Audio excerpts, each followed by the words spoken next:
আরে ওই তো দাদা। তিতলি তুই এখনো দাঁড়ায় আছিস কেন? চুলটা খোলা রাখ, তোকে খোলা চুলে বেশি সুন্দর লাগে। তাই 6.5 hours later. কিরে তিতলি, কিছু বলবি নাকি? না, কিছু বলবো না। ওই তোমাদের বাড়িতে গেছিলাম, কাকিমা নাই, কেউ ছিল না তো। এই নাও, আমি একটু পায়েস বানিয়েছি, আসি। 3 days later. এটাই তিতলি তোর বাটিটা। আচ্ছা দাও। কেমন হয়েছে পায়েসটা বললি না তো?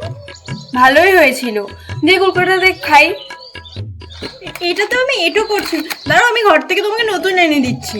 তো কি হয়েছে, খাই, তুই তো আমার। কি? আমি তোমার কি? তুই তো আমার বোনের মতন। ঠিক আছে যাও এখন বাড়ি, কেউ নাই তো, পরে এস।